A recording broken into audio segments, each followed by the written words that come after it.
Biotechnology के अंदर दो चैप्टर आते हैं। पहला चैप्टर है जैव प्रौद्योगिकी सिद्धांत व प्रक्रम, बायोटेक्नोलॉजी फर्स्ट, बायोटेक के अंदर आती है। इसमें हम जो चैप्टर है इसका वेटेज 10 से 12 क्वेश्चन नीट के अंदर है। जैव प्रौद्योगिकी एवं सिद्धांत के टॉपिक हैं जैव प्रौद्योगिकी के सिद्धांत, पुनर्योगज डीएनए तकनीक के साधन, पुनर्योगज डीएनए तकनीक के प्रक्रम। बायोटेक्नोलॉजी शब्द का अर्थ होता है जैव प्रौद्योगिकी। जैव प्रौद्योगिकी में हम इसको समझने के लिए पहले दो पार्टों में डिवाइड करते हैं, पुरानी जैव प्रौद्योगिकी ओल्ड बायोटेक और टुडे बायोटेक आधुनिक बायोटेक्नोलॉजी। पुरानी जैव टेक्नोलॉजी की परिभाषा क्या है? इसके अंदर है मनुष्य के लिए उपयोगी उत्पादों और प्रक्रियाओं का उत्पादन करने के लिए जीवित जीवों या जीवों से एंजाइमों का उपयोग करने की तकनीक को पुरानी जैव बायोटेक्नोलॉजी कहते हैं। टुडे बायोटेक्नोलॉजी कृत्रिम निषेचन एक टेस्ट ट्यूब बच्चे की ओर ले जाता है, एक जीन को संश्लेषित करना और उसका उपयोग करना, एक डीएनए वैक्सीन विकसित करना या एक दोषपूर्ण जीन को ठीक करना, सभी जैव प्रौद्योगिकी के भाग हैं। ये आधुनिक बायोटेक है। अगला है इसमें the European federation of biotechnology EFB, इसकी फुल फॉर्म EFB की the European federation of biotechnology के अकॉर्डिंग इसकी बायोटेक की क्या परिभाषा है? नए उत्पादों और सेवाओं के लिए प्राकृतिक विज्ञान और जीवों, कोशिकाओं व इसके अंग तथा आणविक अनुरूपों का समायोजन। जैव प्रौद्योगिकी के सिद्धांत। अब NCERT को देखते हैं लाइन टू लाइन। जैव प्रौद्योगिकी बायोटेक्नोलॉजी में उन तकनीकों का वर्णन मिलता है जिनमें जीवधारियों या उनसे प्राप्त एंजाइमों का उपयोग करते हुए मनुष्य के लिए उपयोगी उत्पाद या प्रक्रमों प्रोसेस का विकास किया जाता है। डबल रोटी, शराब इत्यादि सभी सूक्ष्म जीवों द्वारा संपन्न प्रक्रमों से बनते हैं।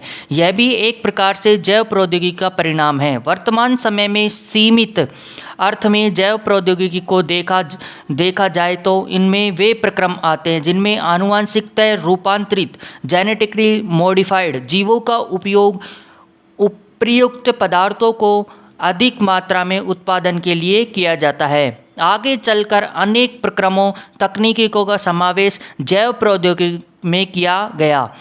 उदाहरण के लिए पात्र निषेचन मतलब इन विट्रो निषेचन द्वारा परख नली शिशु का निर्माण, जीन का संश्लेषण एवं उपयोग, डीएनए टीका वैक्सीन का निर्माण तथा दोषयुक्त जीन का सुधार, ये सभी जैव प्रौद्योगिकी के भाग हैं। यूरोपियन जैव प्रौद्योगिकी संघ EFB द्वारा जो जैव प्रौद्योगिकी की परिभाषा दी गई है उसमें दोनों परंपरागत विचार व आधुनिक आणविक जैव प्रौद्योगिकी का समावेश है। EFB द्वारा दी गई परिभाषा निम्नवत है: नए उत्पादों तथा सेवाओं के लिए प्राकृतिक विज्ञान व जीवों, कोशिकाओं व इनके अंग तथा आणविक अनुरूपों का समायोजन। जैव प्रौद्योगिकी सिद्धांत, इसके अंदर टॉपिक्स हैं आनुवांशिकी इंजीनियरिंग, जैव प्रक्रम और जीन क्लोनिंग।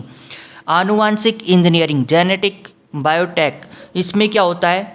आनुवांशिकी सामग्री डीएनए और आरएनए, आनुवांशिक सामग्री डीएनए और आरएनए के रसायन विज्ञान को बदलने की तकनीक, इन्हें मेजबान जीवों में प्रवेश करके और इस प्रकार मेजबान जीव के फिनोटाइप को बदलने के लिए प्रयोग किया जाता है।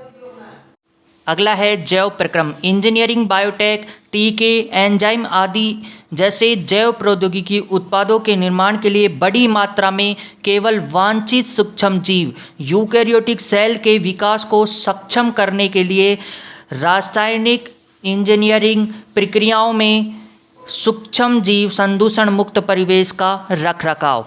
NCERT में है आधुनिक जैव प्रौद्योगिकी के विकास में निम्न दो प्रमुख तकनीकों का योगदान है। वो कौन कौन सी है? आनुवांशिक इंजीनियरिंग, इस तकनीक द्वारा आनुवांशिक पदार्थ डीएनए या आरएनए के रसायन में कर इसे परपोषी जीवों होस्ट ऑर्गेनिज्म में प्रवेश कराकर इसके फिनोटाइप में परिवर्तन करते हैं। अगला है जैव प्रक्रम रासायनिक इंजीनियरिंग प्रक्रमों में रोगाणु रहित सूक्ष्म जीव संदूषण रहित वातावरण बनाकर केवल वांछित सूक्ष्म जीवों सुकेंद्रित कोशिकाओं में वृद्धि कर अधिक मात्रा में जैव प्रौद्योगिकी उत्पादों जैसे प्रतिजैविकों, एंटीबायोटिक, टीके, एंजाइमों आदि का निर्माण किया जाता है। अब आनुवांशिक इंजीनियरिंग के सिद्धांत के संकल्पनात्मक विकास के बारे में अध्ययन करेंगे। संभवतः आप अलैंगिक जनन रिप्रोडक्शन की अपेक्षा लैंगिक जनन के फायदे के बारे में जानते हैं। अलैंगिक जनन आनुवांशिक सूचनाओं को परिरक्षित रखता है, जबकि लैंगिक जनन विभिन्नताओं व विभिन्न आनुवांशिक व्यवस्थाओं के संयोजन के प्रतिपादन का अवसर मिलता है, जो जीव या आबादी हेतु लाभकारी हो सकता है। लैंगिक जनन से विभिन्नताएं उत्पन्न होती हैं। परंपरागत संकरण की विधियां जो पौधों एवं जंतुओं के जनन में उपयोगी है, इसके द्वारा वांछित जीन के साथ साथ अवांछित जीन का समावेश व गुणन भी हो जाता है। उपर्युक्त कमियों को दूर करने हेतु आनुवांशिक इंजीनियरिंग तकनीक में जीन क्लोनिंग एवं जीन स्थानांतरण का उपयोग कर पुनर्योगज डीएनए रिकॉम्बिनेंट डीएनए का निर्माण किया जाता है, जिससे बिना अवांछित जीनों के केवल एक या एक से अधिक वांछित जीन को चुने हुए जीवों में स्थानांतरित करते हैं। क्या आप जानते हैं एक विजातीय एलियन जीवों में किसी प्रकार से स्थानांतरित किए हुए डीएनए खंड का क्या भविष्य है? संभवतः एक डीएनए जीव की संतति कोशिकाओं में स्वयं गुणित नहीं हो पाएगा, किंतु जब एक डीएनए ग्राही के जीनोम में जुड़ जाता है तब वह गुणित होकर परपोषी डीएनए के साथ वंशागत हो जाता है। यह एक विजातीय डीएनए खंड गुणसूत्र का अंग हो जाता है, जिसमें प्रतिकृति रेप्लिकेशन करने की क्षमता होती है। एक गुणसूत्र में एक विशिष्ट डीएनए अनुक्रम होता है, जिसे प्रतिकृतियन रेप्लिकेशन का उत्पत्ति कहते हैं, जो प्रतिकृतियन के लिए उत्तरदायी है। किसी भी जीव में किसी विजातीय डीएनए खंड के गुणन हेतु इसे गुणसूत्र का अंग होना आवश्यक है, जिसमें एक विशिष्ट अनुक्रम होता है जिसे प्रतिकृति का मूल ओरिजिन ऑफ रेप्लिकेशन कहते हैं। इस प्रकार एक विजातीय डीएनए प्रतिकृति के मूल से जुड़ा रहता है ताकि डीएनए का विजातीय खंड परपोषी जीव में स्वयं प्रतिकृति व गुणित हो सके। इसे क्लोनिंग भी कह सकते हैं, या किसी टेम्पलेट डीएनए की समान गुणित रचना का निर्माण कह सकते हैं। अब एक कृत्रिम पुनर्योगित डीएनए अणु के निर्माण के बारे में अध्ययन करेंगे। प्रथम पुनर्योगज डीएनए का प्रथम रिकॉम्बिनेंट डीएनए का निर्माण साल्मोनेला टाइफिम्यूरियम के सहज प्लाज्मिड एक गोलाकार गुणसूत्र बाह्य डीएनए है जो स्वयं प्रतिकृति करता है में प्रतिजैविक प्रतिरोधी कूटलेखन जीन के जुड़ने से हो सका। स्टेल ने कोहेन और हर्बर्ट बोयर ने 1972 में उपर्युक्त कार्य प्लाज्मिड से डीएनए का टुकड़ा काटकर संपन्न किया। किसने किया? स्टेनले कोहेन हर्बर्ट बोयर ने 1972 में प्लाज्मिड से डीएनए का टुकड़ा काटकर संपन्न किया, जिसमें प्रतिजैविक प्रतिरोध प्रदान करने के लिए जिम्मेदार जीन था। आणविक कैंची कहे जाने वाले प्रतिबंधन एंजाइम रिस्ट्रिक्शन एंजाइम की खोज से डीएनए को विशिष्ट जगह पर काटना संभव हो सका। किससे हो सका? रिस्ट्रिक्शन एंजाइम, प्रतिबंधन एंजाइम। कटे हुए डीएनए का भाग प्लाज्मिड डीएनए से जोड़ा जाता है। यह प्लाज्मिड डीएनए संवाहक वेक्टर की तरह कार्य करता है, जो इससे जुड़े हुए डीएनए को स्थानांतरित करता है। संभवतः आप जानते हैं कि मच्छर कीट संवाहक के रूप में मलेरिया परजीवी को मनुष्य शरीर में स्थानांतरित करता है। ठीक उसी प्रकार से प्लाज्मिड को संवाहक के रूप में प्रयोग कर विजातीय डीएनए के खंड को परपोषी जीवों में पहुंचाया जाता है। प्रतिजैविक प्रतिरोधी जीन को संवाहक के साथ जोड़ने का काम एंजाइम डीएनए लाइगेज द्वारा होता है, जो डीएनए अणु के कटे हुए भाग पर कार्य कर उसके किनारों को जोड़ने का काम करता है।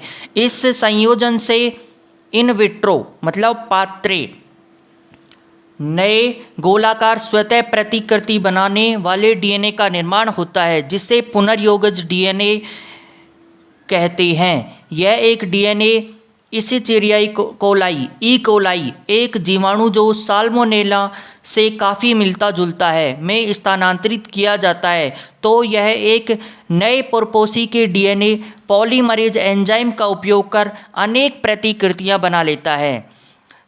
प्रतिजैविक प्रतिरोधी जीन के प्रति का ई कोलाई का गुणन ई कोलाई में प्रतिजैविक प्रतिरोधी जीन की क्लोनिंग का कहलाता है।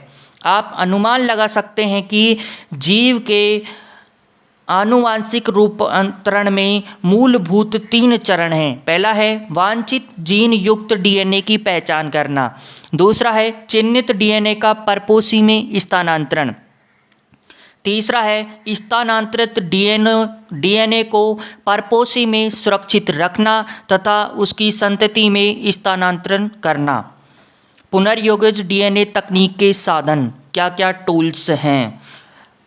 डीएनए में हेरफेर करने वाले एंजाइम, प्रतिबंध एंजाइम, आणविक कैंची, पॉलीमरेज एंजाइम, लाइगेज को आणविक गोंद भी कहते हैं, वेक्टर इसको कहते हैं आणविक वाहक, और मेजबान होस्ट जीव।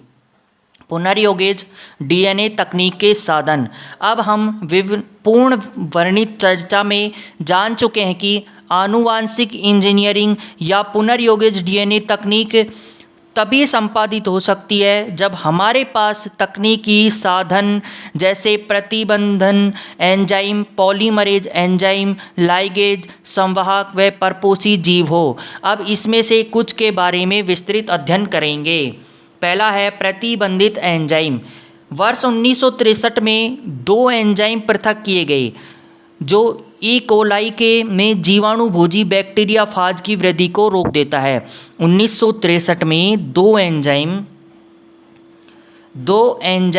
पृथक किए गए। किसने 1963 में डब्ल्यू आर्बर द्वारा पहली बार प्रतिबंधित एंजाइमों को पोस्ट किया गया था। पहला सत्य प्रतिबंधित एंडोन्यूक्लियेज 1970 में नाथन और हेल्मिंटन स्मिथ द्वारा अलग किया गया हीमोफिलस इन्फ्लुएंजा से। तीनों वैज्ञानिकों को एंडोन्यूक्लियेज की खोज के लिए 1978 में फिजियोलॉजी ऑफ मेडिसिन के लिए नोबेल पुरस्कार से सम्मानित किया गया था। ये एक एक्स्ट्रा इन्फॉर्मेशन है एनसीईआरटी से। एनसीईआरटी में क्या दे रखा है प्रतिबंधन एंजाइम के बारे में? एनसीईआरटी में दे रखा है कि वर्ष 1963 में 2 एंजाइम पृथक किए गए जो ई कोलाई में जीवाणु भोजी बैक्टीरियोफाज की वृद्धि को रोक देते हैं, जिसमें एक डीएनए से मिथिल समूह को जोड़ता है, दूसरा डीएनए को काटता है।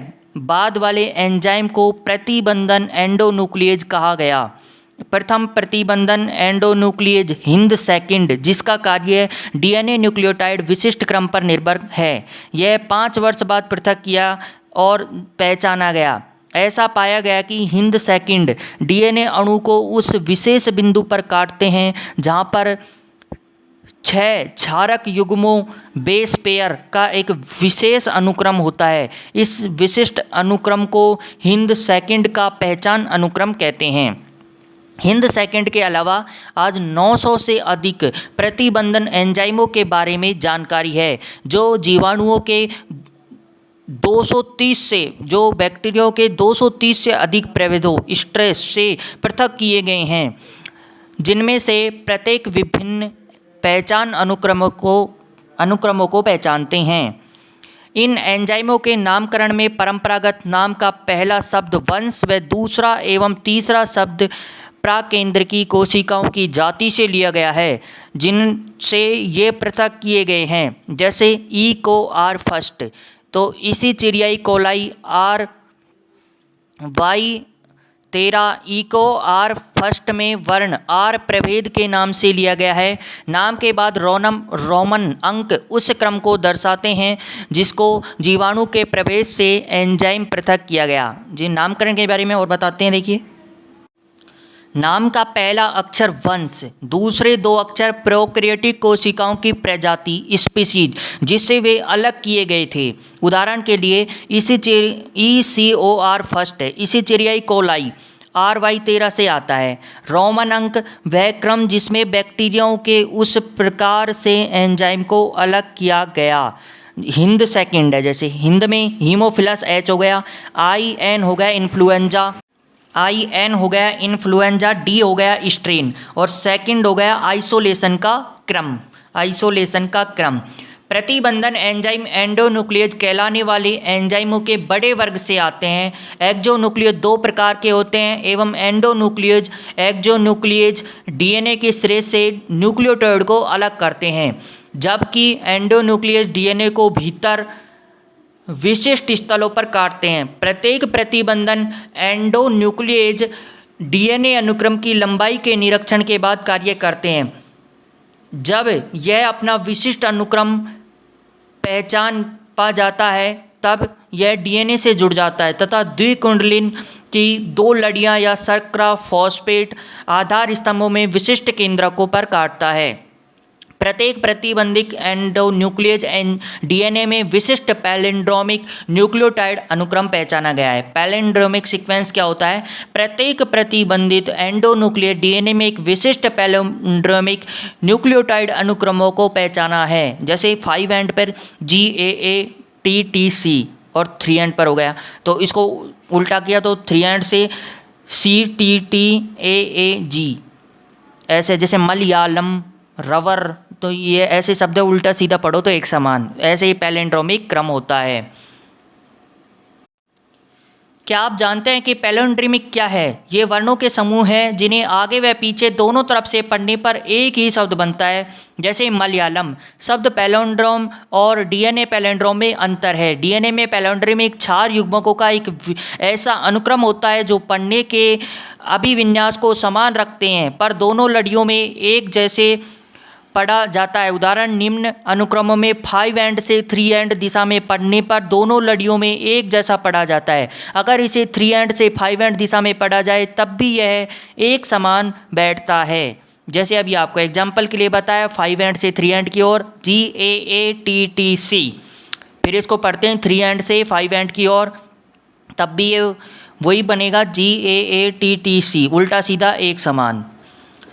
प्रतिबंधन एंजाइम डीएनए लड़ी को पैलिंड्रोमिक स्थल के केंद्र से थोड़ी दूरी पर लेकिन विपरीत लड़ियों में 2 समान क्षारकों के बीच काटते हैं, जिसके फलस्वरूप सिरों पर एक लड़ीय भाग रह जाता है। प्रत्येक लड़ी में प्रलंबी फैलाव रहता है जिन्हें चिपचिपा स्टिकी सिरा कहते हैं।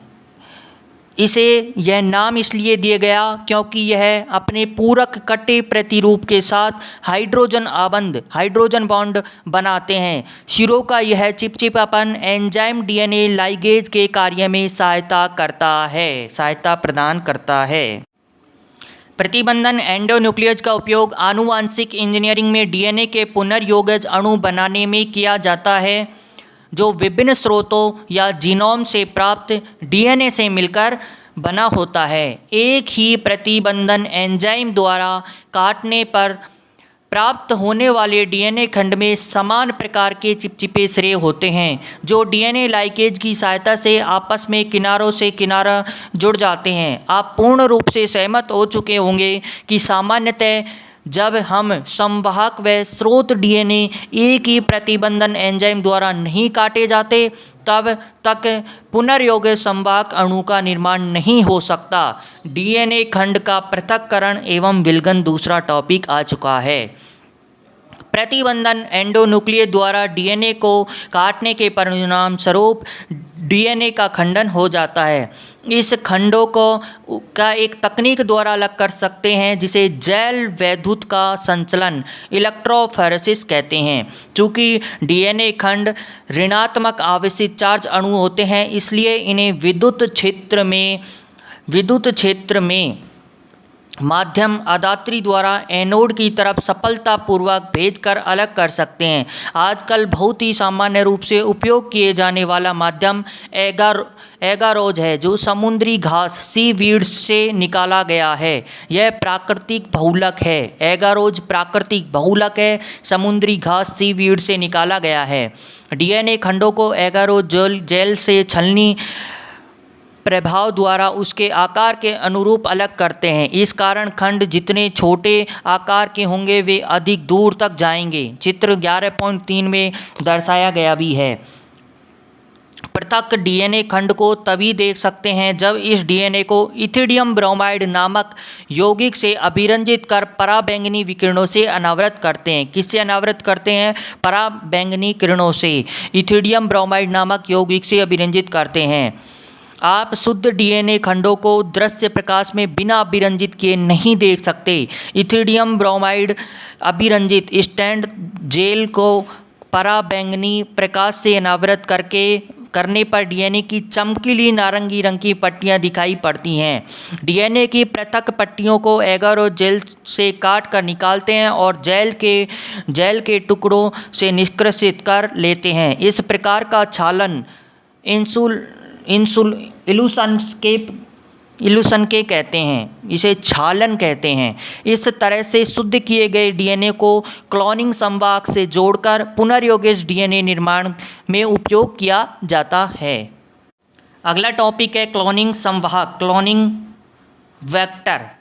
आप जानते हैं कि प्लाज्मिड व जीवाणुभोजी जीवाणु कोशिकाओं में बिना गुणसूत्रीय डीएनए नियंत्रण के स्वतंत्र रूप से प्रति करने की क्षमता रखते हैं। जीवाणुभोजियों की प्रत्येक कोशिका में काफ़ी अधिक संख्या से जीवाणु कोशिकाओं में इनके जीनोम की कई प्रतिकृति मिलती है। कुछ प्लाज्मिड की प्रत्येक कोशिकाओं केवल 1 या 2 जबकि दूसरों की 50 से 100 प्रतिकृति मिलती हैं। इनकी संख्या इससे भी ज़्यादा हो सकती है। यदि हम विजातीय डीएनए खंड को जीवाणुभोजी या प्लाज्मिड डीएनए के साथ जोड़ सकते तो इसकी संख्या को भी जीवाणुभोजी या प्लाज्मिड की प्रतिकृति संख्या के समान गुणित कर सकते हैं। वर्तमान समय में उपयोग किए जा रहे संवाहक इस प्रकार से तैयार किए जाते हैं कि इन्हें भारी डीएनए से जोड़ने पुनर्योजन के चयन में सहायता मिलती है। संवाहक में क्लोनिंग करने हेतु निम्न विशेषताओं की आवश्यकता होती है। पहली विशेषता है प्रतिकृतियन की उत्पत्ति, ORI का प्रारंभ। यह वह अनुक्रम है जहाँ से प्रतिकृतियन की शुरुआत होती है। और जब कोई डीएनए का कोई खंड इस अनुक्रम से जुड़ जाता है तब परपोषी कोशिकाओं के अंदर प्रतिकृति कर सकता है। यह अनुक्रम जोड़े गए डीएनए के प्रतिरूपों के संख्या की नियंत्रण के लिए भी उत्तरदायी है। इसलिए यदि कोई लक्ष्य डीएनए की काफ़ी संख्या प्राप्त करना चाहता है तो ऐसे संवहन से क्लोन करना चाहिए जिसका मूल ORI अत्यधिक प्रतिरूप बनाने में सहयोग करता है। वर्ण योग चिह्नक, सेलेक्टेबल मार्कर। ORI के साथ संवाहक को वर्ण योग चिन्ह की आवश्यकता भी होती है जो नॉन ट्रांसफॉर्मेंट की पहचान व उन्हें समाप्त करने में सहायक हो। रूपांतरों की चयनात्मक वृद्धि को होने दे। रूपांतरण ट्रांसफॉर्मेशन एक प्रक्रिया है जिसके द्वारा डीएनए के एक खंड को परपोषी जीवाणु में प्रवेश कराते हैं। आप आगे भी खंडों को इस प्रकार का अध्ययन करेंगे। सामान्यतः एम्पिसिलिन, क्लोरोफेनिकोनॉल, टेट्रासाइक्लिन या कैनामाइन जैसे प्रतिजैविक एंटीबायोटिक के प्रतिरोध कोडित करने एन्कोडिंग वाले इन इकोलाई के लिए उपयोगी वर्ण चिह्नक माने जाते हैं। सामान्य इकोलाई कोशिकाओं में इनमें से किसी प्रतिजैविक के प्रति प्रतिरोध नहीं होता। अगला टॉपिक है क्लोनिंग स्थल।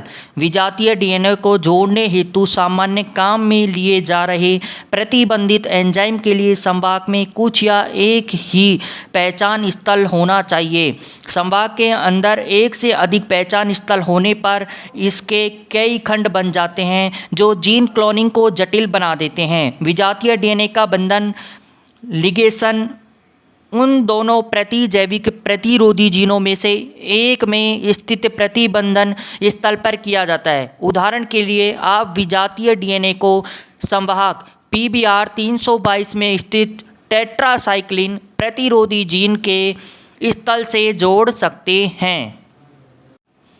पुनर्योजित प्लाज्मिड का टेट्रासाइक्लिन प्रतिरोध बाहरी डीएनए के निवेशन से समाप्त हो जाता है, लेकिन रूपांतरज को टेट्रासाइक्लिन युक्त माध्यम में फैलाकर माध्यम पर फैलाकर इसका अपुनर्योग से भी चयन कर सकते हैं। एम्पिसिलिन युक्त माध्यम पर वृद्धि करने वाले पुनर्योगज को तब टेट्रासाइक्लिन युक्त माध्यम पर रूपांतरित कर देते हैं। पुनर्योगज एम्पिसिलिन युक्त माध्यम पर वो वर्धन करेगा, लेकिन टेट्रासाइक्लिन युक्त माध्यम पर वर्धन नहीं करेगा। लेकिन अपुनर्योगज दोनों ही प्रतिजैविक युक्त माध्यम पर वर्धन करेगा। इस मामले में एक प्रतिजैविक प्रतिरोधी जीन रूपांतरजों के चुनाव में सहायता करता है, जबकि दूसरा प्रतिजैविक प्रतिरोध जीन विजातीय डीएनए के निवेशन से निष्क्रिय हो जाता है और अपुनर्योगज के चुनाव में सहायता करता है। प्रतिजैविकों के निष्क्रियण के कारण पुनर्योगज का चयन एक जटिल विधि है, क्योंकि इसमें दो प्लेट जिसमें विभिन्न भिन्न प्रतिजैविक होते हैं पर साथ साथ प्लेटिंग की जरूरत होती है। इस कारण से वैकल्पिक वर्णयोग चिन्हों का विकास हुआ जो पुनर्योगज को अपुनर्योग से इस आधार पर विभेद करता है। वे क्रोमोजेनिक पदार्थ की उपस्थिति में रंग पैदा करने में सक्षम होते हैं। इससे एक पुनर्योगित डीएनए को बीटा गैलेक्टोसाइडेज एंजाइम की कोडिंग अनुक्रम में अंतर स्थापित करते हैं, जिससे एंजाइम संश्लेषित करने वाला जीन निष्क्रिय हो जाता है, जिसे निवेशी निष्क्रियता कहते हैं। यदि जीवाणु में प्लाज्मिड में इंसर्ट नहीं होता तो वर्णोत्पादी पदार्थ की उत्पत्ति में नीले रंग को निवही कॉलोनी का निर्माण होता है। संग्रहीता की उपस्थिति के परिणाम स्वरूप बीटा गैलेक्टोसाइडेज का निवेशी निष्क्रियण हो जाता है, जिससे बिना रंग वाली कॉलोनी बनती है, जिसे पुनर्योगज कॉलोनी के रूप में पहचानते हैं। पौधों व जंतुओं में जीन क्लोनिंग हेतु संभाग। आपको यह जानकर आश्चर्य होगा कि जीनों को पादप और जंतुओं में स्थानांतरित करना हमने जीवाणुओं और विषाणुओं से सीखा है, जिन्हें यह बात चिरकाल से प्राप्त थी। वे जानते थे कि यूकेरियोट्स कोशिकाओं के रूपांतरित करने के लिए जीनों का कैसे उपयोग किया जाए, और वे जीवाणुओं या विषाणुओं जो चाहते हैं कि वैसा करने के लिए जीनों को बाध्य करते हैं। एग्रोबैक्टीरियम ट्यूमिफेरिएसेंस कई द्विबीजपत्री पौधों का रोग कारक पैथोजन हैं। वे डीएनए के एक खंड, जिसे टीडीएनए कहते हैं, को स्थानांतरित कर सामान्य पौधों की कोशिकाओं अर्बुद ट्यूमर में रूपांतरित करता है, और ये अर्बुद कोशिकाएं रोगजनक के रूप में जरूरी रसायनों का उत्पादन करते हैं। ठीक इसी तरह से जंतु कोशिकाओं में रेट्रोवायरस सामान्य कोशिकाओं को कैंसर कोशिकाओं में रूपांतरित कर देते हैं। रोगजनकों द्वारा अपने सुकेंद्रित परपोषी में जीन स्थानांतरण की कला को अच्छी तरह से समझकर रोगजनकों की इस विधि का उपयोग कर अच्छे संभाग के रूप में प्रयोग कर मानव के लिए उपयोगी जीन का स्थानांतरण कर सकते हैं। एग्रोबैक्टीरियम का टीआई प्लाज्मिड क्लोनिंग संभाग के रूप में अब रूपांतरण कर दिया गया, जो पौधों के लिए रोगजनक नहीं है, लेकिन इसका उपयोग अपनी अभिरुचि के जीन को अनेक पौधों में स्थानांतरित करने में किया जाता है। ठीक इसी प्रकार से पश्च विषाणु को हानिकारक बनाकर जंतु कोशिकाओं में वांछित जीन को रूपांतरित करने में उपयोग किया जाता है। इस तरह से जब एक जीन या डीएनए खंड को उचित संवाहक से जोड़ दिया जाता है, तब इसे जीवाणु, पौधों व जंतु परपोषी में स्थानांतरित किया जाता है। यहाँ यह गुणित होता रहता है। सक्षम परपोषी आतिथ्य पुनर्योगित डीएनए के साथ रूपांतरण हेतु डीएनए जलरागी हाइड्रोफिलिक अणु है, इसलिए हम कोशिका झिल्ली से होकर नहीं गुजर सकते, क्योंकि जीवाणु को प्लाज्मिड लेने के लिए बाध्य करने से पूर्व यह आवश्यक है कि जीवाणु कोशिकाओं को डीएनए लेने हेतु सक्षम बनाया जाए। ऐसा करने के लिए पहले द्विसंयोजन धनायन जैसे कि कैल्शियम की विशिष्ट सांद्रता के साथ संसाधित किया जाता है। इससे डीएनए को जीवाणु की कोशिका भित्ति में स्थित छिद्रों से प्रवेश करने में काफ़ी सहायता मिलती है। ऐसी कोशिकाओं को पुनर्योगित डीएनए के साथ पहले बर्फ पर रखा जाता है, तब पुनर्योगित डीएनए को उन कोशिकाओं में बलपूर्वक प्रवेश कराया जाता है।